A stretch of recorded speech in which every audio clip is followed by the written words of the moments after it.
My skin is not a threat. And no one seriously believes that it is.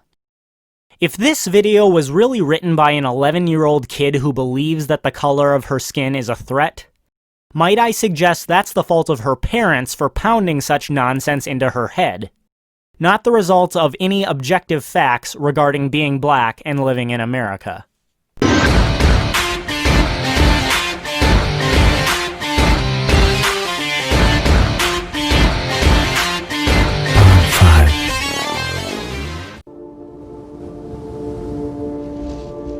It's funny how the world has different time zones. How it could be Saturday on this side of the world and Friday somewhere else. Yet somehow, the United States of America is stuck in 1920. That was 100 years ago. Yet we're still fighting for our lives. The idea that circumstances for African Americans are no better today than they were in 1920 is utterly laughable. In 1920, many states still had Jim Crow laws on the books.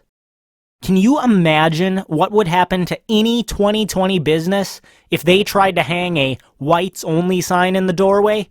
Or heck, even if they faced the perception that they had denied service to someone because of their race?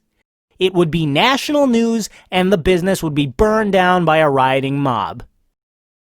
In 1920, hardly 0.001% of the African American population had a college degree. But today, nearly 26% of the African American population do.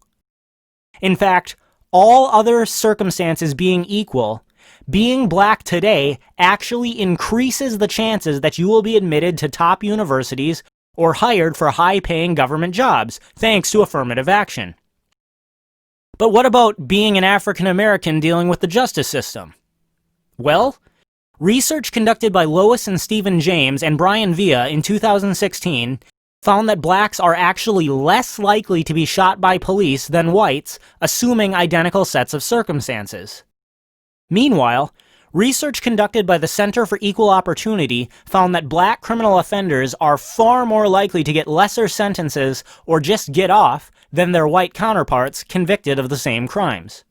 For example, black men accused of rape are only 50% as likely to be convicted as white men accused of the same crime. So, are we seriously suggesting that blacks are no better off today than they were in 1920? As for the claim that African Americans are fighting for their lives, it sure is a shame that African Americans are nearly 25 times more likely to be killed by another African American civilian than by a police officer of any race. But somehow I'm guessing this girl's parents didn't teach her that little fact. For a place here.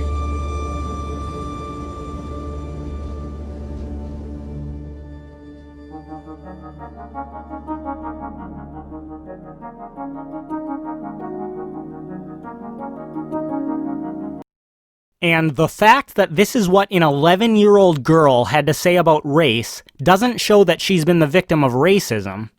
It shows that her parents have forced her to live in a nightmare by pounding these lies into her head. What did we ever do to make them hate us so much? I'd love to know exactly who she's talking about. The police? Well, I would dispute that police hate black people because they are black. You might want to look at the fact that blacks are 7 to 10 times more likely to commit violent crimes than whites in the United States, despite making up only 13% of the population. In fact, the black crime rate is higher now than it was in the 1940s and 50s, when racial segregation and outright discrimination was far more prevalent. Has this 11-year-old girl thought about that at all? I know for a fact they love our culture. They love to steal our braids, the way we talk, anything we call ours. But when it's that one white bad cop and that one innocent black person, that black person fears for their life. The fact that this girl believes that hairstyles and clothing are the exclusive property of people of a certain race is itself, by definition, racist. But as to her other point, An unarmed black man is statistically less likely to be shot than an unarmed white man under an identical set of circumstances. So the fear that this man supposedly feels is totally manufactured in his mind, not anything that's grounded in objective facts. This is the world we live in. Yeah, a world where black children are fed these lies and then grow up living in unnecessary fear, despite living under far better circumstances than their ancestors ever faced. See, when I was younger, teachers used to ask kids what they wanted to be when they grew up. Some kids said famous. I was one of those kids. But now I changed my answer. The thing I want to be when I grow up is alive. Are you kidding me? The average life expectancy of an African American in the US is 75 years old. Beyond that, the idea that any unarmed innocent person, white or black or any race, needs to constantly live in fear of being killed by police is absurd. To quote Maurice Richards, citing work done by the National Academy of Sciences, simply put, police shootings of unarmed citizens of any race are extraordinarily, vanishingly rare. Fewer than 1,200 people total are killed by police in a typical year, per major databases like killedbypolice.com. Moreover, of all citizens shot by police, 90% are armed with a weapon, and between 90 and 95% are attacking the police or another citizen. However sensational and selective, media coverage has resulted in the wildly mistaken belief that unprovoked shootings of unarmed citizens are common events. How do I know that I'm gonna make it out alive if I'm suspicious doing nothing? If I'm suspicious when I'm at my own house, sleeping in my own bed? Why am I suspicious? Because I could have sworn from 1 to 3 I was the cutest thing. But when did I stop being cute and start being scary? You might want to take a look at exactly why it is that blacks commit nearly half of all violent crimes, despite making up only 13% of the population. You're not suspicious because you are black. Those that are suspicious because in the absence of any other information about you other than your race, they know you are 7 to 10 times more likely to commit or have committed a violent crime. You're so concerned about fixing white perceptions of blacks as you see it. Have you ever considered trying to figure out why blacks are so much more likely to commit violent crimes? Am I scary if I have a black hoodie? Am I scary if I wear a backpack? Am I scary if I do nothing? Am I scary? No. You're an 11-year-old girl. What's scary is that your parents actually raised you to believe this nonsense, since there is absolutely no evidence to support the idea that police are indiscriminately targeting black people for no reason other than that they are black. Are there problems with police brutality in the US? Absolutely, and I condemn police brutality whenever it happens, whether the victim is black, white, or anything else. But I'd love to see you present some actual research showing that blacks are being specifically targeted for no other reason than that they are black. Does my dad scare you? Does my mom scare you? Does my auntie scare you? I don't know. Have they committed any violent crimes? Because let me tell you something. We are not scary. Ahmaud Arbery, Breonna Taylor, George Floyd, Tamir Rice, Dontre Hamilton, Michael Brown, Eric Garner, John Crawford, Ezell Ford, Walter Scott, Kai Gert, Stephen DeMarco Taylor, Tony Robbins, Miles Hall, Jamie Johnson, Antoine Rose, Stephon Clark, Jacob Blake. Is police brutality horrible when it happens? Absolutely. In fact, it's also horrible when it happens to white people, like Tony Timpa, Daniel Shaver, and Andrew Thomas. Police brutality is a problem.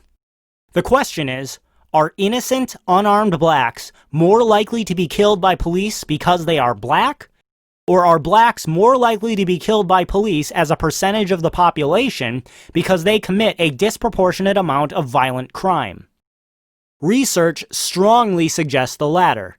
And again, A police officer of any race is actually less likely to shoot a black man than a white man under identical sets of circumstances. Say their names. Okay. Tony Timpa, Daniel Shaver, Andrew Thomas, Michael Parker, Dylan Noble. White people are killed and harmed by unjust police violence. Is the problem hatred of blacks because they are black? Or is the problem police brutality itself and a corrupt legal system? You will earn my respect when I don't have to fear for my life or anybody else's. And you don't.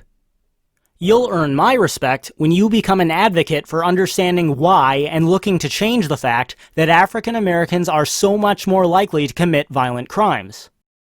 Incidentally, I don't believe it's because they are black. But you are not asking the question at all. You'll earn my respect when you, or rather the adults who pounded this nonsense into your head, start asking why this is the case and working to change it. Until then, my respect will not come for free. Black lives matter. As do white lives, Hispanic lives, Asian lives, and all other lives. Police brutality is a problem that needs to be corrected. See my video, The Case for Private Police, if you'd like to learn more. However, before I end this video, let's clarify a few facts. 1. 93% of black homicide victims were killed by other black civilians, not by police officers. 2. Blacks commit violent crimes 7 to 10 times more often than whites. 3. Black crime is far more prevalent in large cities where they make up a larger percentage of the population, even when they represent a larger portion of the police force and other government officials in those cities as well. 4. Black crime rates were actually lower during the 1940s and 50s when circumstances for blacks were far worse from a legal standpoint. And finally, ever since Lyndon Johnson's War on Poverty began in the 1960s, blacks have gone from mostly growing up in two-parent households to nearly 80% of blacks being born to and raised by single mothers today. I'm not going to attempt to prove that this is why blacks are more likely to commit violent crimes, but I would submit to you that there are good reasons to believe that this might really be the important factor at hand, not simply the color of a person's skin. To the parents of this 11-year-old girl, you are wrongly forcing your daughter to live in fear from imaginary threats. She is far more likely to succeed in her dreams today than she was in 1920. It's a shame that thanks to you and your lies, she might not even try. And that is my 2 cents. Take it for what it's worth. Thanks everyone for watching. If you liked this video, be sure to like, share, and subscribe, as well as hit the bell to receive notifications so that you never miss an upload. And if you're a fan of my channel, please consider supporting me on Subscribestar, Bitbacker, or Patreon to receive special rewards. All links can be found in the About section of my website, my2centsvideos.com.